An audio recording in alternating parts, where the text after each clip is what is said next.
Et j'aimerais vraiment vous dire merci de tout cœur. Je vous appellerai amis désormais, puisque vous cheminez avec moi. Soir après soir, on est ensemble. Ne sommes-nous pas des amis? Et oui, les amis se supportent, les amis se soutiennent, les amis se donnent la main. Et les amis, eh bien, ils savent prier les uns pour les autres. Merci d'avoir pensé à moi dans la prière encore aujourd'hui. Continuez demain et même dimanche et pourquoi pas dans la suite. Alléluia. Vous allez bien? Alléluia. Si vous prenez le train en marche, nous sommes avec ce thème depuis mardi soir. Prépare-toi à la rencontre de ton Dieu. Plusieurs donc messages ont été délivrés en ce sens. Et ce soir, j'aimerais encore apporter la parole du Seigneur. Certainement, nous nous ferons du bien parce que Dieu est là. Allez, ce n'est pas de notre habitude. On va le chanter ensemble. Dieu est là. Que Dieu soit glorifié. Dieu est là. Il est là pour te bénir. Il est là pour te secourir. Il est là pour te guérir. Pour te délivrer. Là où est l'Esprit du Seigneur, c'est la puissance de délivrance. Amen. Alléluia. Dieu est là. Gloire au Seigneur. Alléluia.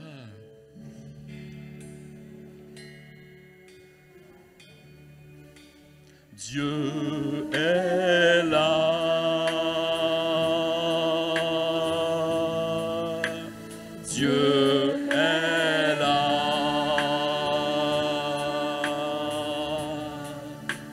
Dieu est là pour te bénir. Ah oui, Dieu est là.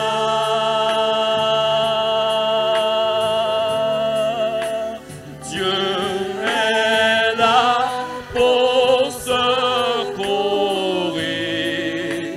te consoler, te guérir. Si tu crois à sa parole, Dieu est là. Encore, Dieu est là. Oh, Dieu est là.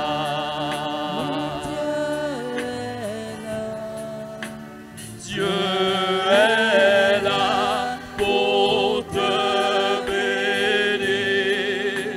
Dieu est là. Alléluia. Il bénit avec abondance. Alléluia. Dieu est là pour secourir, te consoler, te guérir. Si tu crois en sa parole, Oh, Dieu est là.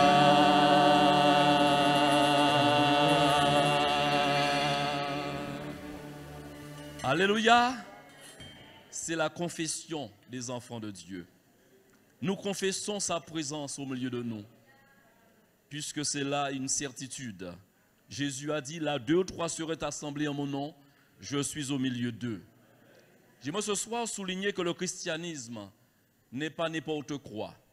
Ayant été présenté parmi les religions les plus populaires et les 3 grandes religions, en parlant donc du judaïsme, du christianisme et de l'islam, j'aimerais vous dire, chers amis, le christianisme n'est pas en compétition avec les autres, loin de là. Parce que, pour la simple raison, le christianisme surpasse toutes. Chers amis, le christianisme est une force de proposition. Et ça ne date pas d'aujourd'hui.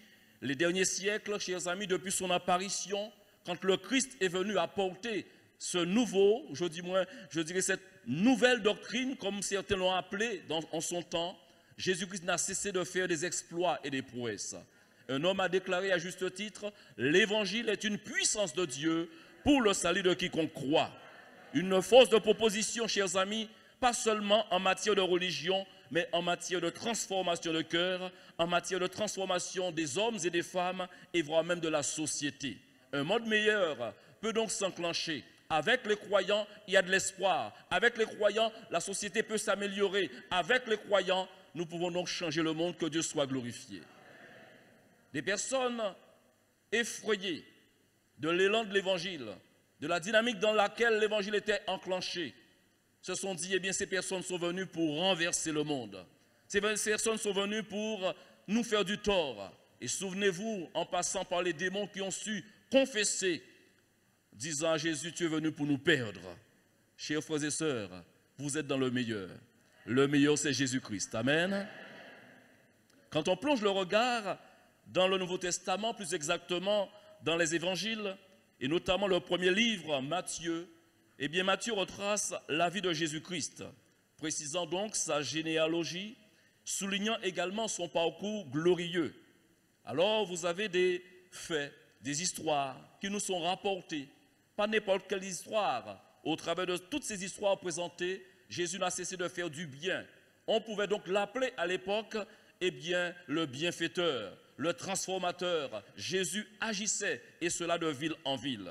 Arrêtons-nous dans Matthieu 4, verset 23, jusqu'au verset 25, juste pour démontrer, pour prouver ainsi de la manière dont Jésus agissait et dans son parcours, quelle gloire qui l'accompagnait. Jésus parcourait toute la Galilée, enseignant dans les synagogues, prêchant la bonne nouvelle du royaume et guérissant toute maladie et toute infirmité parmi le peuple. Sa renommée se répandit dans toute la Syrie et on lui amenait tous ceux qui souffraient de maladies et de douleurs de divers genres, des démoniaques, des lunatiques, des paralytiques, et il les guérissait. Une grande foule le suivit, de la Galilée, de la Décapole, de Jérusalem, de la Judée et d'au-delà du Jourdain. Ce passage précède, vous l'avez compris, le chapitre 5. Et quand on parle du chapitre 5, 6 et 7 du livre de Matthieu, cet ensemble de chapitres d'enseignement s'appelle le sermon sur la montagne. Et pour introduire ce sermon sur la montagne, Jésus a eu une attitude. Il a adopté, chers amis, une position qui nous emmène dans le temps passé. Et vous allez voir la similitude qu'il y a avec l'homme de Dieu qui a été reconnu par l'ensemble du peuple de Dieu. Il s'appelle Moïse. Matthieu chapitre 5, versets 1 et 2. Voyant la foule, Jésus monta sur la montagne et après qu'il se fut assis, ses disciples s'approchèrent de lui. Puis, ayant ouvert la bouche, il les enseigna et dit, et il continua. Alléluia, les béatitudes ont commencé. Il a béni son peuple. Et cette bénédiction ne s'est pas arrêtée, ne s'est pas cantonnée aux disciples de l'époque, mais vous le savez très bien. Cette bénédiction est parvenue jusqu'à vous et à moi. Nous sommes bénis en Jésus-Christ, que son nom soit glorifié. Ce que je viens de souligner, permettez-moi de le dire comme cela, on pourrait bien comparer cette action du Seigneur au travers du sermon sur la montagne à l'équivalence des 10 commandements que Moïse, lui, a été récupéré en entendant et en écrivant les choses que Dieu lui a dictées. Puisque les deux se sont trouvés sur une montagne, n'est-ce pas une grande similitude? Et sur cette montagne, Dieu s'est révélé. Les enfants de Dieu ont appris à se tenir dans la présence du Seigneur. Oh, certains ne peuvent pas aller dans le sens des écrits, littéralement se dire, pour être dans la présence de Dieu, il faut se retrouver sur une montagne. Et si tu habites la plaine, tu ne peux connaître la présence de Dieu. N'allez pas jusque-là. Vous savez, dans votre chambre à coucher, ça peut être une montagne, n'est-ce pas? Au volant de votre véhicule, ça peut être une montagne. Dans votre jardin, ça peut être une montagne. Dans l'immeuble que vous habitez, quels que soient les étages ou l'étage de là où vous êtes, vous pouvez donc aussi être sur la montagne. La montagne, c'est tout simplement se disposer à rencontrer le Seigneur et il est affirmé dans la parole de Dieu. Quand on s'approche de lui, il s'approche également de nous. Alléluia. La conclusion de ce chapitre 7 attire mon attention pour lancer le message de ce soir. Chapitre 7, verset 21 jusqu'au verset 29, Jésus va donc conclure ce chapitre et aussi conclure leur sermon sur la montagne. Et il dit, ceux qui me disent, Seigneur, Seigneur, n'entreront pas tous dans le royaume des cieux. Depuis quelques soirs, le thème est clair ou du moins pour moi, je ne sais pas pour vous. Prépare-toi à la rencontre de ton Dieu. Plusieurs facettes vous ont été développées. Tout cela pour nous mettre, chers amis, en appétit, ou encore pour stimuler notre foi, à ne jamais, chers amis, baisser les bras, mais à prendre courage malgré les épreuves au travers desquelles vous vivez ou vous passez, ou que vous êtes en train de connaître. Vous avez compris qu'il fallait donc retrousser les manches, permettez-moi l'expression, et encore tenir à courir de la carrière qui vous a été ouverte. Ceux qui me disent « Seigneur, Seigneur » n'entreront pas tous dans le royaume des cieux. Mais celui-là seul qui fait la volonté de mon Père qui est dans les cieux. Plusieurs me diront, verset 22, en ce jour-là, « Seigneur ». Mais de quel jour s'agit-il ici? Plusieurs me diront ce jour-là, le jour J, où il n'y aura plus de possibilité de changement. Le jour où on sera devant lui pour savoir exactement, chers amis, la destination finale. Il ne suffit pas de vous persuader d'être avec Jésus, mais il faut vous assurer que vous soyez avec lui. Et on ne peut s'assurer que lorsque on obéit à ses commandements, que lorsque l'on met en pratique sa parole. D'ailleurs, le reste est là pour démontrer. Plusieurs me diront ces jours-là, « Seigneur, Seigneur, n'avons-nous pas prophétisé par ton nom? N'avons-nous pas chassé des démons par ton nom? Et n'avons-nous pas fait beaucoup de miracles en ton nom ?» C'est surprenant, n'est-ce pas?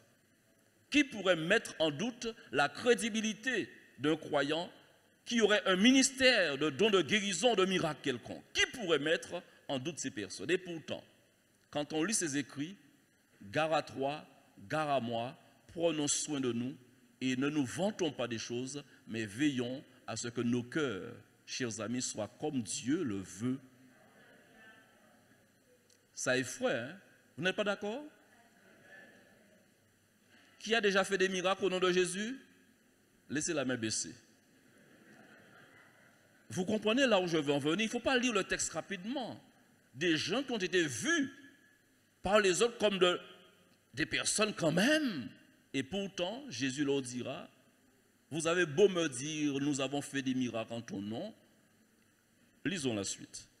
Alors je leur dirai ouvertement, je ne vous ai jamais connu. Retirez-vous de moi, vous qui commettez l'iniquité. C'est pourquoi quiconque, verset 24, entend ces paroles que je dis, et les met en pratique sera semblable à un homme prudent qui a bâti sa maison sur le roc. Je m'arrête ici. Plusieurs croient et se contentent de croire tout simplement, déduisant qu'ils sont déjà sauvés, qu'ils n'ont pas besoin de fournir un effort ou de chercher à bâtir sur le roc. J'aimerais vous dire, une fondation de maison n'est pas une maison, mais il faut édifier quelque chose sur cette maison. Tout croyant est appelé à édifier spirituellement sa maison sur le roc qui est Jésus-Christ. On ne peut pas se contenter de juste croire en lui et de dire « je suis sauvé, ça me suffit ». C'est risqué. La Bible dit, dans Jacques chapitre 2, verset 19 et au verset 20, « Tu crois qu'il y a un seul Dieu, tu fais bien. Les démons le croient aussi. » À la différence, eux, ils tremblent. « Veux-tu savoir, ô homme vain, que la foi sans les œuvres est inutile? Je crois en Jésus. » Chantez, chantez toute l'année. Chantez encore en 2019. Je ne suis pas dans l'ironie. Mais c'est pour dire, chers amis, ça ne suffirait jamais, chers frères et sœurs. Croire en Jésus doit emmener l'autre, ou celui qui possède la foi, d'aller plus loin, de s'attacher aux œuvres de la foi. Amen. Je reviens à mon texte de départ, selon le chapitre 7 de Matthieu, et continuons au verset 25. Par rapport à cette maison qui est bâtie sur le roc, la pluie est tombée, verset 25, les torrents sont venus, Les vents ont soufflé, se sont jetés contre cette maison. Elle n'est point tombée parce qu'elle était fondée sur le roc. Mais quiconque entend ces paroles que je dis et ne les met pas en pratique sera semblable à un homme insensé qui a bâti sa maison sur le sable. La pluie est tombée, les torrents sont venus, les vents ont soufflé et ont battu cette maison. Elle est tombée et sa ruine a été grande. Après que Jésus eut achevé ses discours, la foule fut frappée de sa doctrine, car il enseignait comme ayant autorité et non pas comme leurs scribes. Amen. Des passages ont confirmé beaucoup de choses et j'ai déclaré, notamment dans un message, que le temple de Dieu est saint.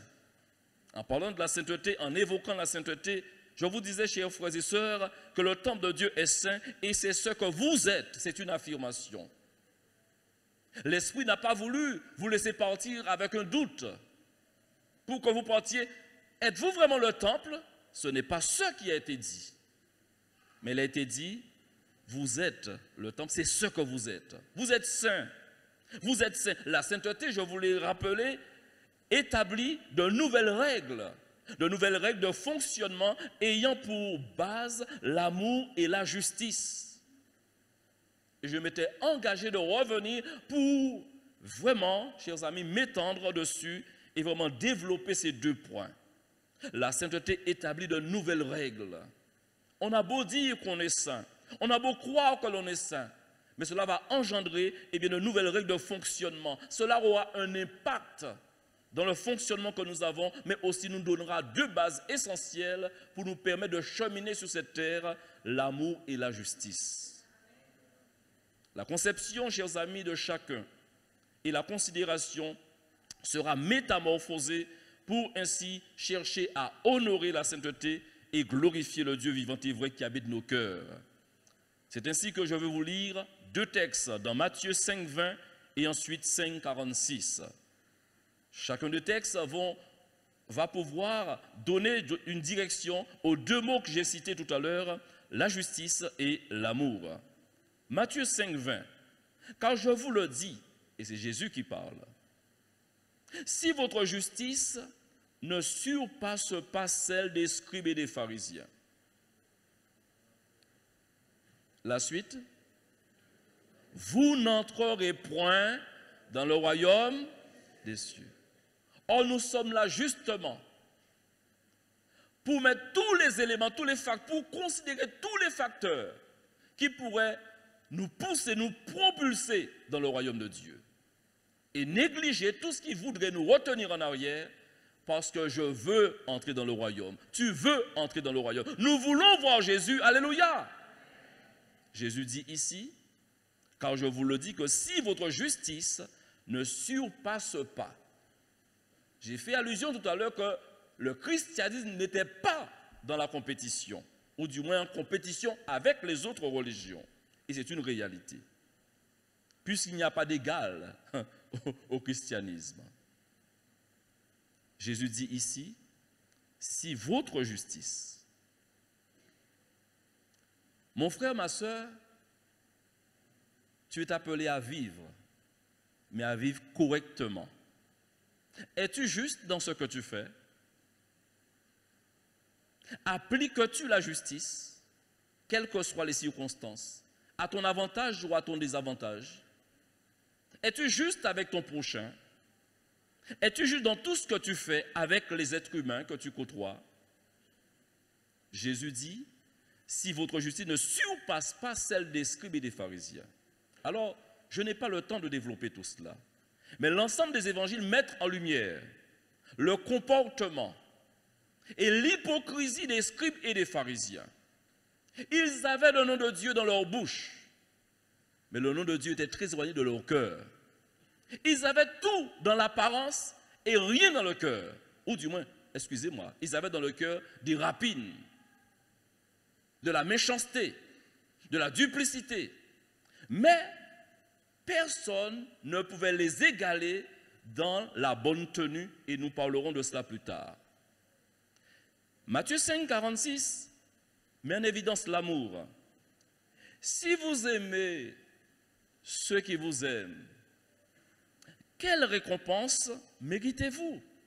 Et Jésus parle encore à ses disciples. Ne sommes-nous pas disciples du Seigneur Jésus-Christ? Alléluia. Nous sommes enseignés par lui par ces quelques paroles. Ce ne sont que des rappels. Je suis persuadé, ici au moins 90% des personnes ont lu déjà ces passages. Si vous aimez ceux qui vous aiment, quelle récompense méritez-vous? Les publicains aussi n'agissent-ils pas de même? Mouna moun. Ou c'est mouna moi, c'est mouna. Au départ, je vous ai fait comprendre que vous êtes mes amis. Donc c'est mouna moi. Est-ce que c'est mouna autres? Si vous aimez ceux qui vous aiment, quelle récompense méritez-vous? Et dans un autre passage, Luc lui dira, si vous aimez ceux qui vous aiment, quel gré vous en saura-t-on? Les pécheurs aussi aiment ceux qui les aiment. C'est encore plus fort. Les pécheurs aiment ceux qui les aiment. Donc, chers frères et sœurs, la sainteté établit de nouvelles règles de fonctionnement, ayant pour base l'amour et la justice. En échangeant avec un homme inconverti, il m'a laissé entendre qu'il pensait sérieusement de s'engager. Il a commencé à m'énumérer les choses qu'il est en train de mettre en place en vue de s'engager correctement à ses yeux. Je l'ai écouté longuement et après qu'il m'ait exposé ce qu'il pensait, la conception de sa vie, je lui ai dit, il y a d'autres choses à considérer. Tu ne maîtrises absolument rien. Tout ce que tu me dis, tu ne me dis qu'après décembre. Or, je me te dis, nous avons encore 2 mois à consommer dans cette année 2018. Ce qui veut dire, tu raisonnes, tu es bien intentionné, mais puisque tu ne maîtrises pas 2019, et je ne me présente pas devant toi comme si j'avais la prétention de dire quoi que ce soit de ce genre, mais je prends à témoin la parole de Dieu, et elle dit que c'est aujourd'hui le jour du salut. Oui, mais je dois mettre de l'ordre. J'ai dit, oui, tu es bien intentionné. Mais quand on se quittera, je ne peux pas te donner la garantie que tu verras demain et que tu verras après-demain. Je ne peux pas le faire. Même moi-même en te quittant, je peux être chopé par, etc. et partir plus tôt que prévu. Plutôt pour qui? Pour les intimes. Les intimes trouvent toujours, même quand on a 100 ans, on part toujours trop tôt. Mais il faut bien partir un jour. Je ferme la parenthèse. Donc nous avons de nouvelles règles dans le fonctionnement, chers frères et sœurs, que nous ne choisissons pas. Et j'aimerais lire avec vous ce que Jésus lui-même va dire dans Matthieu 11, versets 29, 30. Prenez mon joug sur vous et recevez mes instructions.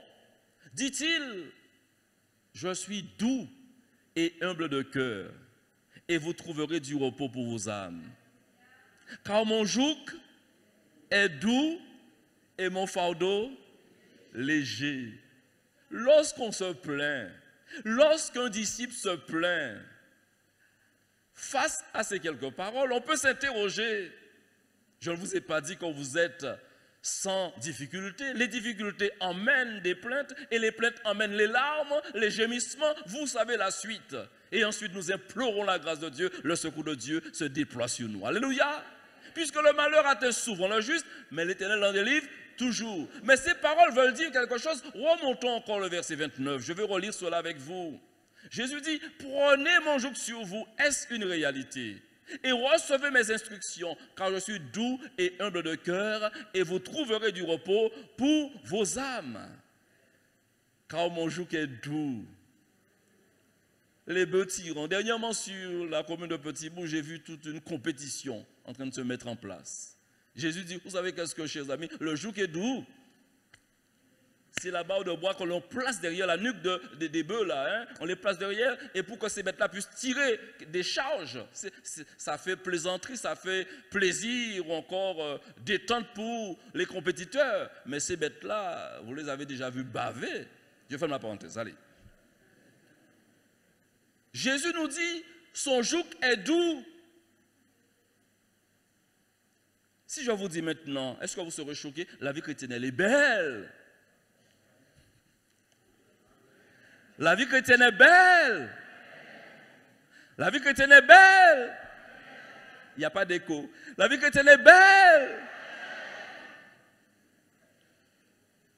Quelle provocation, frère. Tu sais que ça ne va pas. C'est difficile pour moi. Je tire la langue comme les bœufs tirants et tu me dis que c'est doux, c'est doux, c'est doux. Non. Car mon joug est doux. Je ne voudrais me moquer nullement de vous et vous apprendrez à me connaître. Je ne suis pas un moqueur. Frères et sœurs, c'est là tout le défi.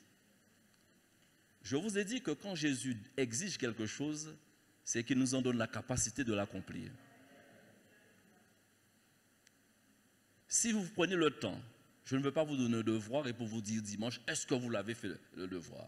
Mais je vous encourage à lire chez vous le sermon sur la montagne, depuis le chapitre 5 jusqu'au chapitre 8. Vous allez voir, frères et sœurs,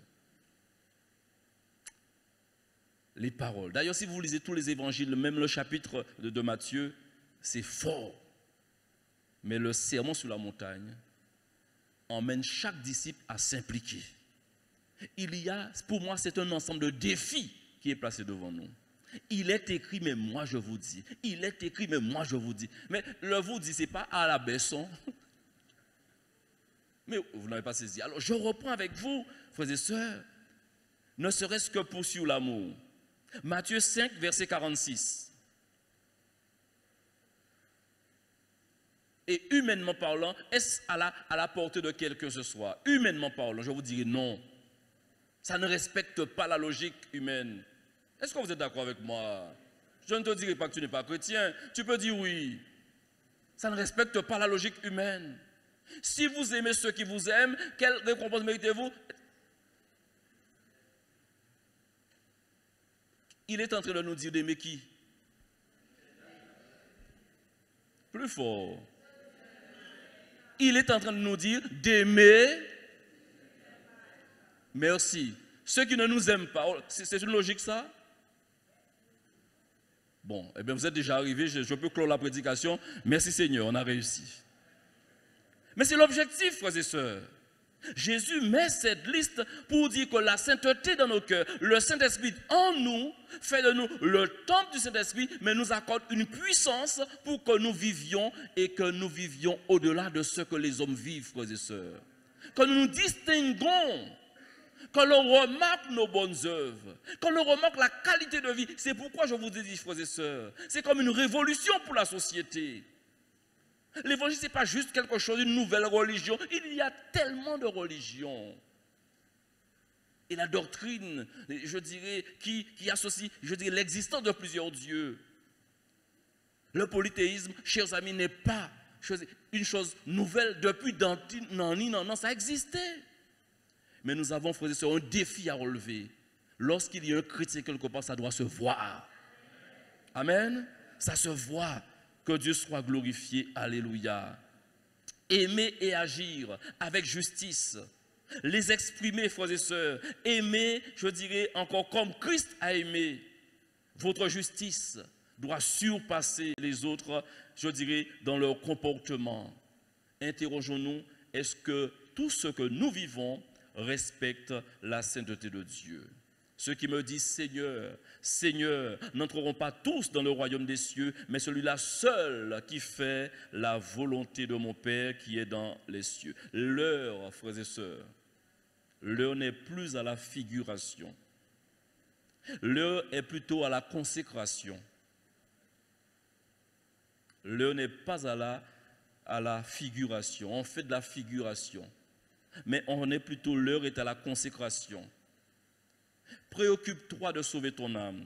Préoccupons-nous de sauver nos âmes, chers frères et sœurs. En sorte que nous reprenions notre place dans le cœur de Dieu, dans le sens que Dieu peut nous aimer, mais sans vraiment nous approuver dans ce que nous sommes, dans ce que nous faisons. Or, les disciples sont approuvés de Dieu normalement. Dieu aime les méchants, mais Dieu ne les approuve pas. Mais Dieu aime les disciples, et à la différence, il les approuve parce qu'ils font ce qu'il leur commande. Frères et sœurs, je vous en supplie, prenons aujourd'hui, eh bien, des résolutions. La résolution, la meilleure sera de cesser toute démagogie, d'enlever tout masque. Quelqu'un un jour m'a dit, monsieur, un tel joue un rôle. Je n'ai jamais joué un film, hein, mais quelqu'un me disait, en parlant d'une autre personne, un tel joue un rôle. Il dit un rôle, et c'est après la personne m'a expliqué. Regardez, tac, tac, tac, tac, et tel jour, regardez. Et depuis, ça développe je dirais, mon sens de l'observation. Il y a des gens qui parlent d'une voix aujourd'hui, qui changent de voix demain. De voix, je parle V-O-I-X.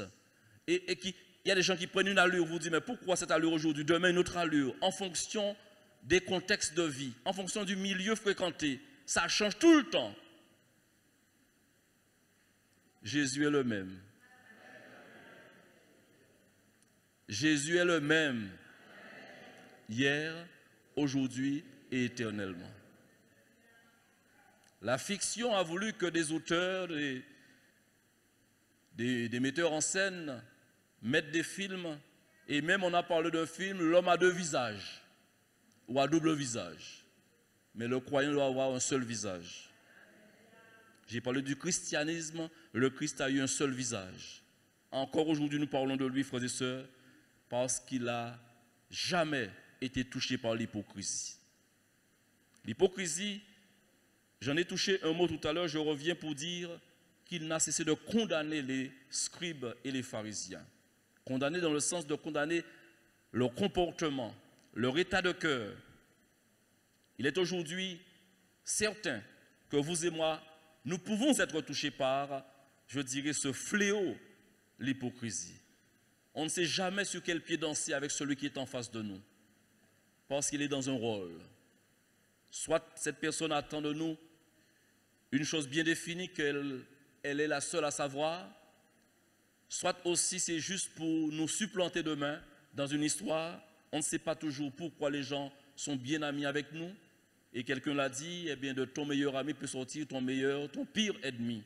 Ça peut être une vérité.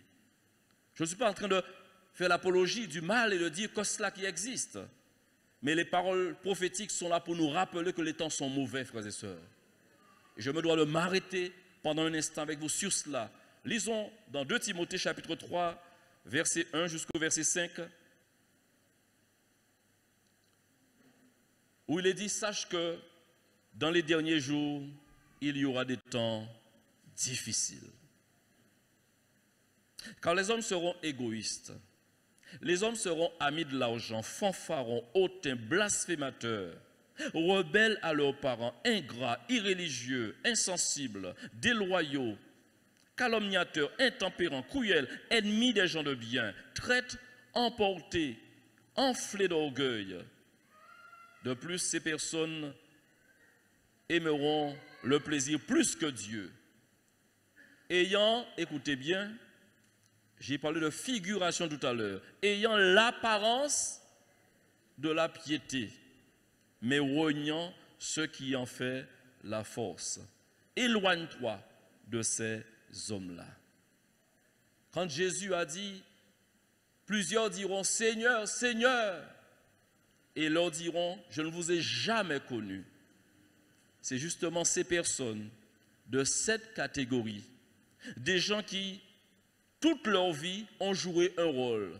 Ça ne les intéressait pas d'être changés intérieurement. Ça les arrangeait de rester comme ils sont, pour vivre dans la méchanceté, pour vivre dans le mal. Vous savez, ça peut vous étonner, mais quand vous regarderez quelqu'un et que vous trouveriez qu'il y a une nécessité pour cette personne de changer de condition de vie, c'est vous qui pensez cela, mais la personne peut, elle, ne jamais avoir envie de changer.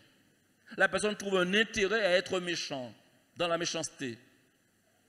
Elle est méchante, cette personne, elle prend du plaisir parce qu'elle fait souffrir les autres. Ce n'est pas par manque de connaissances. Chers amis, qui ne connaît pas aujourd'hui la Bible? C'est vrai, nous avons encore à faire un travail dans l'évangélisation, de distribuer encore des Bibles, de donner gratuitement que les gens achètent leur Bible. Mais je vais vous dire, ne vous trompez pas. Les gens savent la vérité aujourd'hui. Les gens connaissent la vérité. Et pourquoi il n'y a pas de changement? C'est parce qu'ils ne donnent pas accès à Dieu à leur cœur. Et vous savez très bien que Dieu ne viole pas, Dieu n'est pas un cambrioleur. Dieu n'enfonce pas les portes.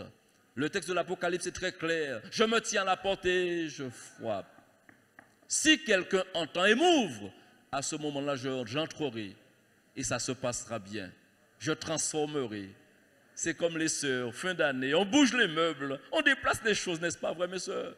Vous bougez la maison, c'est chez vous, vous faites ce que vous voulez chez vous.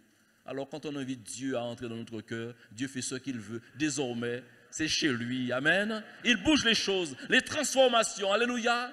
Et après, ça se met à briller à l'extérieur. Ça se met à sentir bon à l'extérieur. Un homme s'est vanté. Lorsqu'il a prêché la parole, il a pu donc voir l'impact que cela avait eu. On peut vérifier dans 2 Corinthiens chapitre 3, verset 1er jusqu'au verset 3 également. Il y a presque quelque part, il se vante quelque part, il est heureux de voir de la manière dont l'évangile a eu de l'impact. Commençons-nous de nouveau à nous recommander nous-mêmes, ou avons-nous besoin, comme quelques-uns, de lettres de recommandation auprès de vous ou de votre part? Et écoutez ce qu'il dit maintenant. C'est vous qui êtes notre lettre. Amen. C'est vous qui êtes notre lettre écrite dans nos cœurs, connue et lue de tous les hommes. Vous êtes manifestement une lettre de Christ. Alléluia. Écrite par notre ministère, non avec de l'encre, mais avec l'esprit du Dieu vivant, non sur des tables de pierre, mais sur des tables de chair, sur les cœurs. Laisse Jésus rentrer dans ton cœur. Laisse le Saint-Esprit faire le travail de régénération en toi. Tu seras un homme nouveau, tu seras une femme nouvelle. Quand ça ne s'est pas produit, certains se sont arrêtés à faire une confession verbale qui n'a jamais, chers amis, représenté les sentiments de leur cœur. Ils ont menti, on leur a fait un plongeon. On les appelle chrétiens, mais dans le fond, ils ne sont pas chrétiens. Ils ont l'apparence de la piété. Et dans tout le comportement de ces gens, on ne trouve pas de justice, on ne trouve pas d'amour. Et ils sont comme les ramassis à l'époque d'Israël, qui causaient toujours beaucoup de problèmes, de tumultes parmi le peuple. Lorsqu'il y avait du désordre, le désordre venait par ces gens-là, parce que ces gens-là ne sont pas régénérés. Quelqu'un m'a dit, je l'ai apprécié, quels que soient les problèmes, et j'aimerais vous le dire, ne vous trompez pas, chers frères et sœurs. On ne peut pas s'empêcher en tant que croyant de connaître quelques difficultés, des incompréhensions, voire même il peut y avoir des conflits, n'est-ce pas vrai? On a des conflits avec nous-mêmes. Physiologiquement, quand on change, on a 20 ans, on est d'une certaine manière. Quand on prend 50 ans, ce matin, je parlais avec un frère sur certaines choses. Lorsqu'on prend 70 ans, on peut tenir. Hein? Mais quand on a un conflit interne. Mais oui. Vous et vous-même, ni problème. À plus forte raison, on ne peut pas empêcher ni problème. Mais l'autre là, qui est un conflit. Mais quand il y a un problème entre deux chrétiens, qui est toujours un bel terminus, ça qui est toujours fin bien. Vous voulez une démonstration? Lot et Abraham. Lot et Abraham. Qu'il n'y ait pas de problème entre nous. Nous sommes frères. On a trouvé un consensus. On a trouvé. Les chrétiens, dès qu'on est chrétien, on trouvera toujours une solution parce qu'on est les deux personnes sont motivées à donner gloire au Seigneur.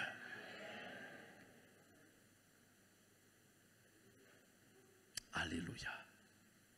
Mais lorsque quelqu'un d'apparat, dont le cœur n'a pas été touché par l'évangile, et quand les cœurs ne sont... J'ai observé quelque chose, que ceux dont le cœur ou les cœurs ne sont pas touchés, c'est eux qui connaissent parfois mieux la parole. Ces personnes-là fonctionnent à coups de versets. Ils sont comme les pharisiens de l'époque où Jésus a pu dire de certains, ils coulent le moucheron et ils avalent le chameau. Ils ont un chameau. Ils coulent le moucheron, ils voient un problème à cela parce qu'ils sont délicats. Et ils cavalent un chameau, mais ils n'ont pas un petit mouche en un gâteau. Il y a de gros problèmes, chers frères et sœurs. Quand ces enseignements sont dispensés, ce n'est pas pour nous faire rire, c'est pour que nous entrions nous-mêmes, que nous réalisions que la conception, la mentalité, le caractère de l'homme qui est en nous doit changer quand l'évangile passe par là. Tout ce que nous pourrions chanter, lire et voire même vouloir pratiquer, il faut que ces choses soient une réalité dans nos cœurs. Jésus dira encore dans le sermon sur la montagne, vous êtes le sel, vous êtes la lumière. Prérogative, mission, vocation sur chacun des chrétiens. Frères et sœurs, qui se lève pour dire je sers mon Seigneur?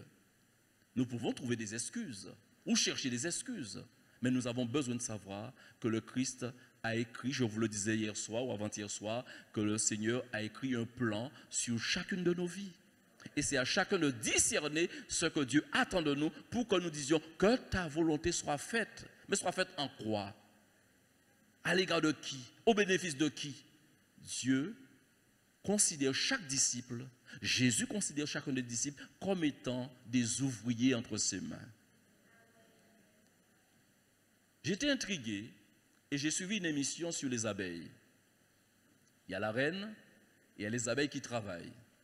Et il semblerait qu'ils sont tellement bien organisés. Quand je vois ces genres d'émissions, je me dis, eh bien, je ne suis pas encore organisé comme ces abeilles. Ça me donne une idée. En tant que pasteur, je réfléchis sur l'église. Je dis, tiens, si nous savions avoir cette sagesse des abeilles, je ferme la parenthèse. On n'a pas besoin de parler des abeilles. Le livre des Proverbes nous parle des fourmis. Et nous demandons d'observer les fourmis pour tirer un petit peu de sagesse. Et la Bible dit qu'ils n'ont ni chef et ils s'organisent. Waouh! Tout cela pour montrer que lorsque l'Esprit de Dieu est en nous, chers frères et sœurs, la donne change. Les choses doivent changer. Je ne veux pas te forcer à croire ou accepter ce que je te dis ce soir, puis c'est une évidence de l'Évangile.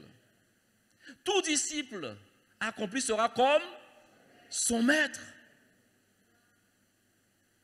Il n'y a pas une exigence parce qu'un pasteur le dit plus qu'un autre ou un autre. Non, ce n'est pas une histoire de pasteur, de responsable d'église. C'est une question évangélique. Quand vous avez la Bible en main, vous êtes responsable de vos choix.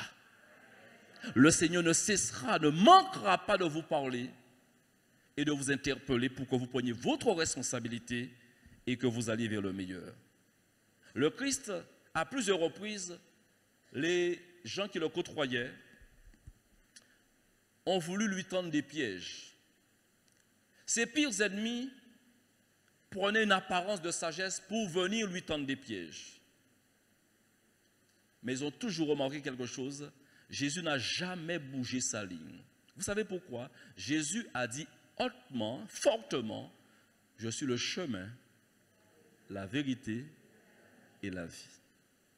Lisons dans Luc chapitre 20, verset 20,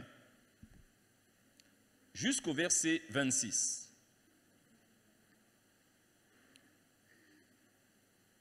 Ces bases qui devraient être les nôtres, souvenez-vous, la justice et l'amour. Ils se mirent à observer Jésus.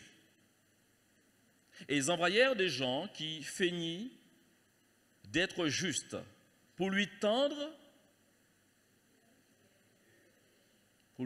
des pièges.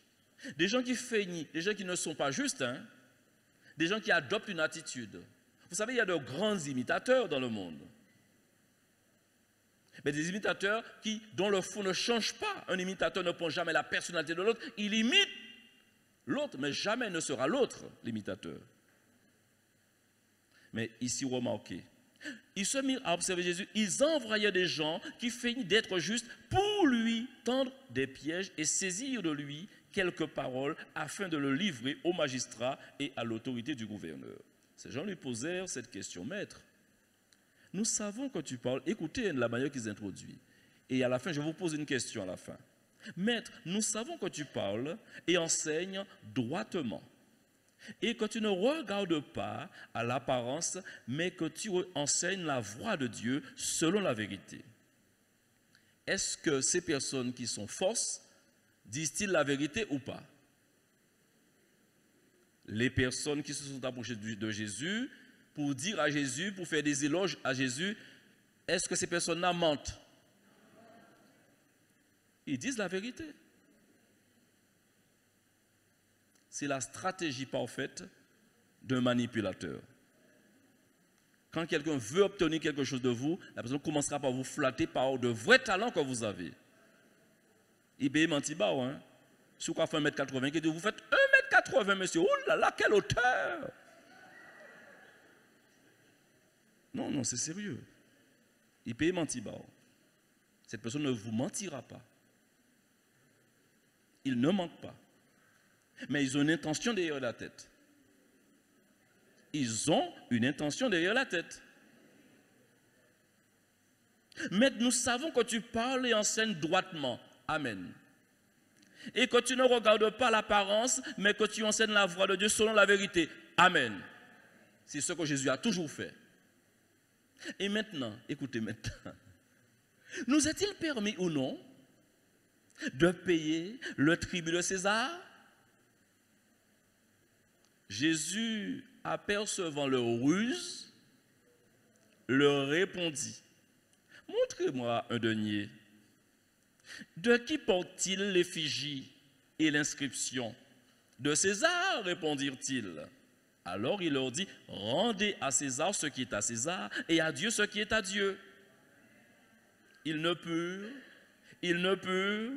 rien reprendre dans ses paroles devant le peuple, mais étonnés de sa réponse, ils gardèrent le silence. Seule la justice et l'amour peuvent réduire au silence les détracteurs, les moqueurs, les méchants et les ennemis. Ne bougez pas votre ligne, frères et sœurs. Tu es droit, reste droit. Ma sœur, tu es droite, reste droite. Ne bouge pas tes lignes. Tout nous pousse aujourd'hui à bouger notre ligne, mais on doit rester dans la vérité. Celui qui demeure à l'abri du Très-Haut repose à l'ombre du Tout-Puissant. La justice seule et l'amour peuvent réduire au silence ces menteurs, ces personnes intéressées qui sont autour de nous, ces méchants qui ne cessent de rôder autour de nous, parfois par la flatterie, qui veulent carrément nous renverser.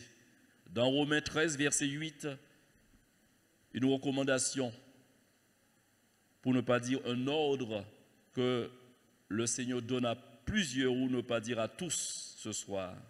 Ne devez rien à personne. Veillez à cela, bien-aimés. Ne devez rien à personne, si ce n'est de vous aimer les uns les autres. Et le texte ne s'arrête pas là. En s'aimant les uns les autres, écoutez bien, car celui qui aime les autres accomplit la loi. Amen. Je vous l'ai dit que le christianisme est la force de proposition de ces derniers siècles, pas en matière de religion, mais plutôt en matière de transformation. L'amour est un pouvoir, frères et sœurs. L'amour est une force. Certains ont voulu dénigrer, diluer la force de l'amour en ne recommandant pas aux gens d'aimer les autres. Et ils ont pris l'opposé, ils ont pris la haine. Mais j'aimerais vous dire, l'amour n'est pas une faiblesse. Jésus s'est laissé faire, mais jamais personne n'a manipulé Jésus. Il s'est donné. À pas monde qui prend. On n'a pas pris, c'est lui qui a donné. L'amour est un pouvoir, frères et sœurs. Je rends grâce à Dieu parce que personne ce soir ne pourrait trouver d'excuses pour dire je n'ai pas d'amour. Jésus a déposé l'amour dans ton cœur. Et Jésus dit à l'église encore ou encore, rappelle à l'église ce soir, à ceux-ci, tous connaîtront que vous êtes mes disciples si vous avez de l'amour. De l'amour. De l'amour. Il y avait tellement d'amour entre Lot et Abraham qu'ils ont trouvé une solution à leur conflit. De l'amour, ici, il y en a. De l'amour, ici, il y en a. Et s'il y a de l'amour, nous trouverons une solution. Excusez-moi. Vous trouverez une solution.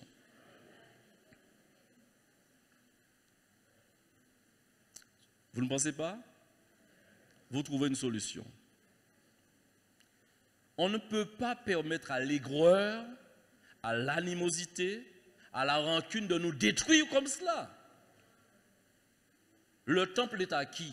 Le temple est au Saint-Esprit. Ce n'est pas une caverne d'Ali Baba. N'autorisez pas n'importe qui d'habiter chez vous sans votre autorisation, quand même.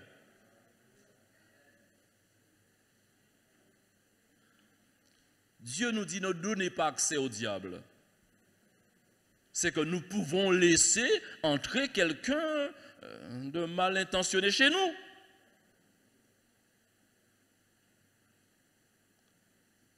Donc aussi les sentiments qui sont dans nos cœurs ce soir-là, c'est nous qui sommes responsables de ces sentiments-là. Je ne voudrais incriminer personne. Excusez-moi d'aller plus loin.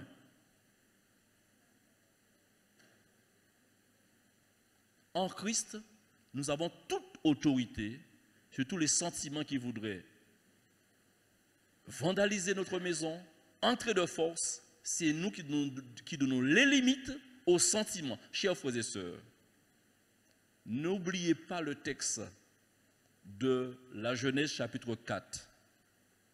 Vous lirez chez vous. C'est l'Esprit de Dieu qui s'adresse à Caïn. Et une mise en garde lui est donnée.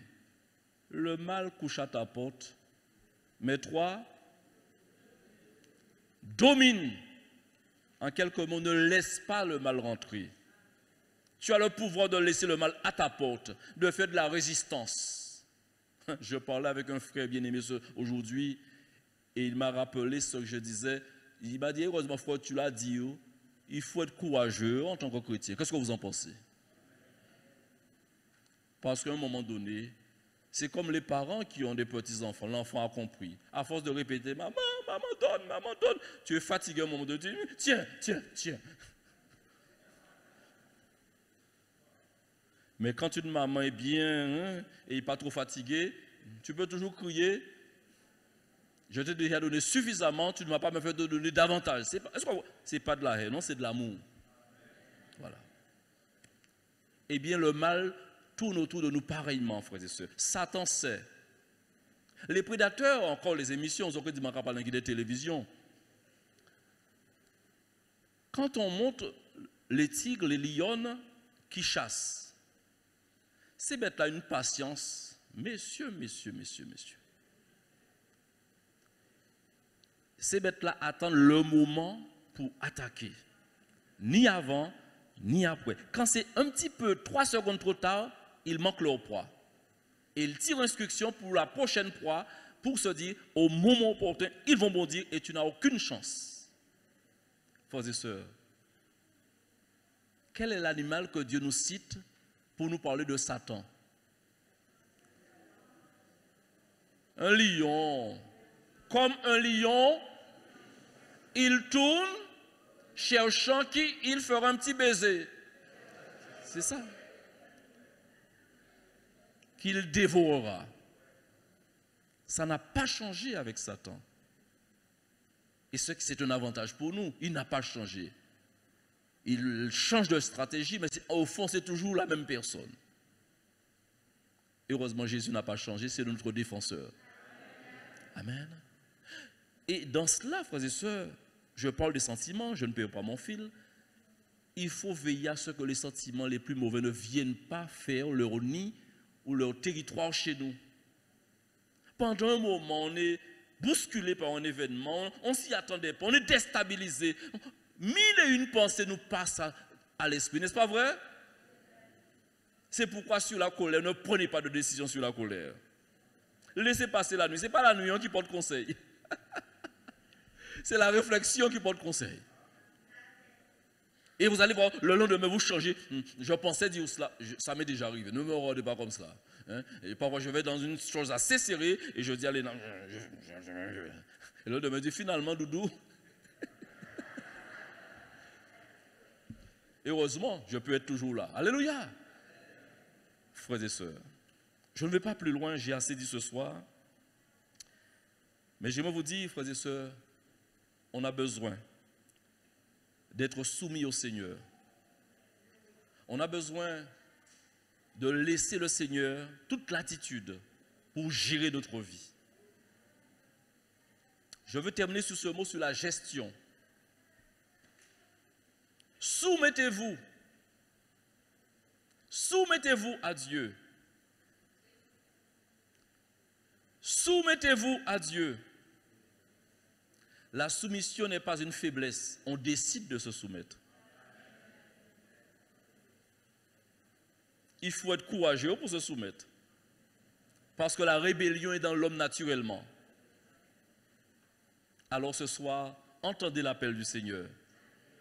Et puisque vous avez le projet d'entrer dans le royaume des cieux, je finis par là, vous ferez tout. Et même, frères et sœurs, vous ne ferez jamais de chantage au Seigneur, mais vous lui donnez tout. Tout ce que vous devez lui donner, toute l'attitude pour qu'il puisse régner sur votre cœur et vous transporter dans son royaume, le royaume de gloire.